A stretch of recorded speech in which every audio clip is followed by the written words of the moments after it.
क्या सच कहना गुनाह है? क्या सच बोलना खिलाफ है? क्या सच बात कहना बिल्कुल अपराध है? और यदि अपराध है तो फिर लोग झूठ ही बोलकर काम चला लेंगे, सच कोई नहीं बोलेगा। वैसी बात करें तो इस बात को लेकर के अब और सोशल मीडिया पर और तमाम तरीके के कमेंट आना शुरू हो गए। बिहार की राजनीति में एक बार भूचाल आ गया।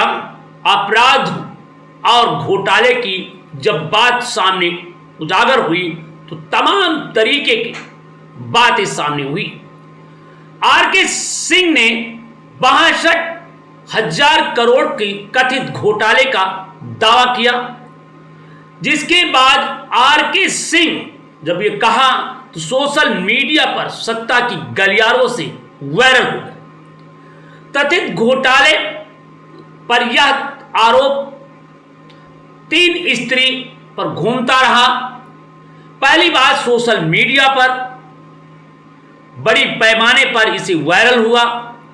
वही दूसरी बात करें तो घोटाले का जो दूसरा ब्रांड था, पुल निर्माण परियोजनाओं में बड़ा भ्रष्टाचार, यह दावा बिना आधिकारिक दस्तावेज के फैलाए गए, लेकिन इतनी लंबी रास बताई गई जो तत्काल सुर्खियों में आ गया। बिना जांच पड़ताल के ये बात सामने जा। दूसरा है आरके सिंह ने पुराने बयान जो फिर चर्चा में आए।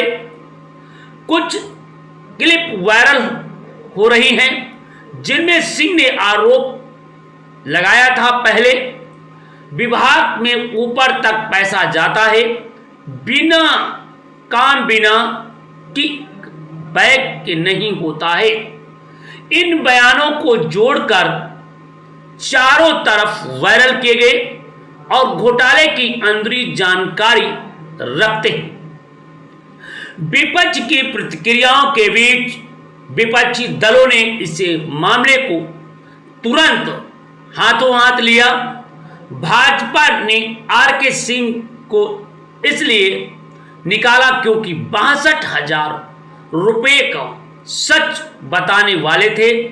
हालांकि अब तक इस राशि से संबंधित कोई आधिकारिक दस्तावेज रिपोर्ट सामने नहीं आई है। वहीं पर आरके सिंह हत्या के आरोप के मामले में बताया था। दूसरा बड़ा मुद्दा था जिसने आरके सिंह को घोरने की कोशिश की गई थी, वह दावे सामने आए हैं। एक पुरानी केस डायरी फिर से वायरल हुई। कुछ मीडिया प्लेटफार्म पर 10-20 साल पुराने एक विवादित रिपैकेज कर दिया गया और दिखाया गया किसी गांव में पूर्व हुई हत्या के मामले में आरके सिंह का नाम कथित रूप से जुड़ा था, लेकिन यह मामला पहले ही बंद हो चुका था। राजनीतिक प्रतिद्वंद्वियों का आरोप है कुछ स्थानीय नेताओं ने चुप से ठीक पहले आरोप लगाया कि आरके सिंह ने विधानसभा क्षेत्र में अपराधियों का संरक्षण दिया गया। इन संरक्षणों अपराधों और आधार मुख्य रूप से राजनीतिक बयानबाजी और कोई कानूनी एफआईआर नहीं। सत्ता की वापसी के बाद अभियान का दावा, कुछ समर्थकों का कहना है सत्ता बदलते ही आरके सिंह को बदनाम करने के लिए पुराने मुद्दे निकाले जा रहे हैं। निलंबन की राजनीति एक संदेह है। बिहार के नतीजे आने के तुरंत बाद निलंबन का आदेश जारी होना कई सवाल पैदा करता है।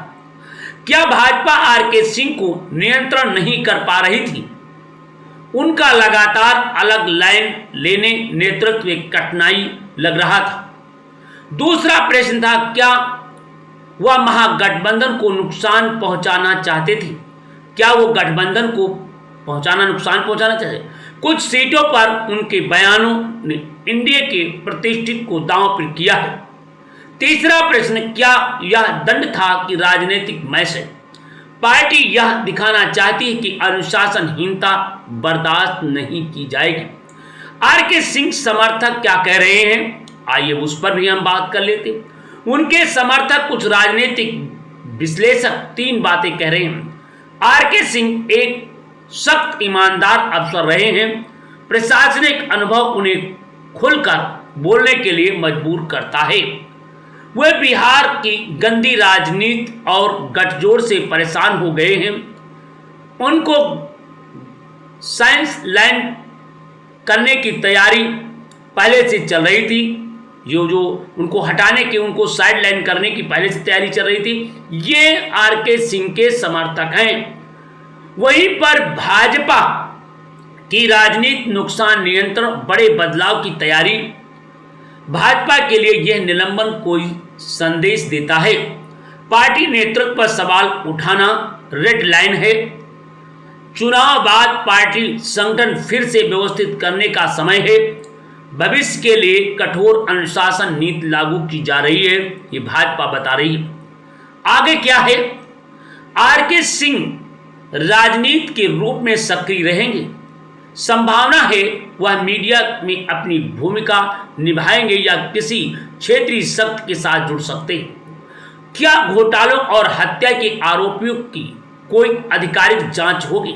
वर्तमान स्थिति में एफआईआर, सीबीआई, ईडी जांच या अधिकारी संदेश नहीं है।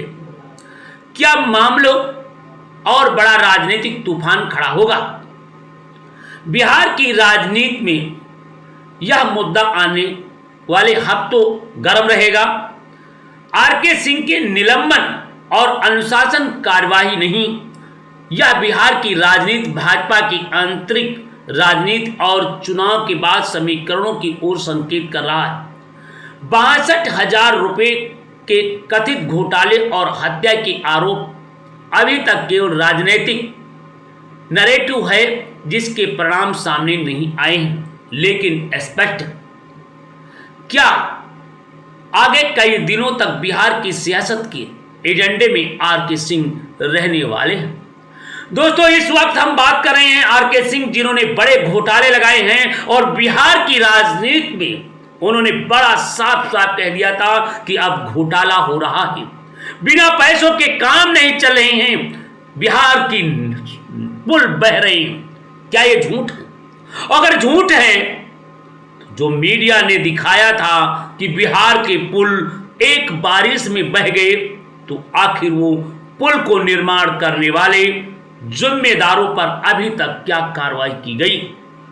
अगर आर.के. सिंह दोषी हैं तो निश्चित रूप से उनके खिलाफ कार्रवाई की जानी चाहिए। परंतु जो आर.के. सिंह ने जो आरोप लगाए थे, क्या इसकी जांच हुई है या नहीं?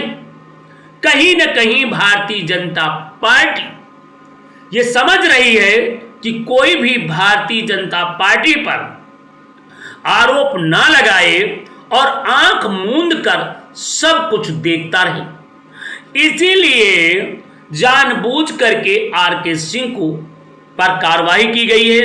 निलंबन की कार्रवाई जो की गई है, ये भाजपा की जल्दबाजी है या भाजपा की सोची समझी रणनीति। अगर हम आर.के. सिंह को निकाल देंगे, आर.के. सिंह पर कार्रवाई कर देंगे, तो लोग जो सच कहने की हिम्मत जुटा पा रहे हैं वो नहीं जुटा, ऐसा लोगों का आरोप है। परंतु वहीं पर देखा जाए तो सत्ता की गलियारों में अब आर.के. सिंह और भी मजबूत होते नजर आ रहे हैं, क्योंकि आर.के. सिंह ने कई बयानों से यह साफ कह दिया था, कहा था हत्यारों और भ्रष्टाचारी लोगों को वोट ना दें। अगर ऐसे लोगों को वोट देते हैं तो समझो चुल्ली भर पानी में डूब मरे। ये बात कहने से भारतीय जनता पार्टी पर गहरा आघात। और इतना ही नहीं, आर.के. सिंह एक पढ़े लिखे जिम्मेदार अधिकारी रहे हैं। वो गैर जिम्मेदार ना शब्द क्यों कहेंगे? तो सबसे पहले भारतीय जनता पार्टी की एक नैतिक पार्टी कहते हैं, एक जिम्मेदार पार्टी कहती है, उसी की जांच करना चाहिए। जैसे सीबीसीआईडी है, ईडी है, इत्यादि की जांच कराने के बाद यदि आर.के. सिंह दोषी हैं तो इनके खिलाफ भी कार्रवाई की जानी चाहिए। और अगर नहीं तो फिर जो घोटाला किया है, जो भ्रष्टाचार किया है, जो गमन किया है, जो बेईमानी किया है, जो लयमारी किया है, जो गलत कर रहा है, उसके खिलाफ कार्रवाई की जानी चाहिए, ये मेरा कहना है। परंतु सच क्या है, ये तो जांच का ही विषय है। मगर एक तरफ सत्ता के गलियारों में ये कहा जाता है कि आर.के. सिंह को निकाल करके पार्टी ने संदेश दिया है कि कोई भी व्यक्ति अनुशासनहीनता करेगा या पार्टी नेतृत्व की बात या नेतृत्व पर उंगली उठाएगा, उसके खिलाफ सख्त से सख्त कार्रवाई की जाएगी। अब प्रश्न ये उठता है, क्या ये कार्रवाई सही है? क्या ये कार्रवाई इस तरीके की करना क्या न्याय संगत है?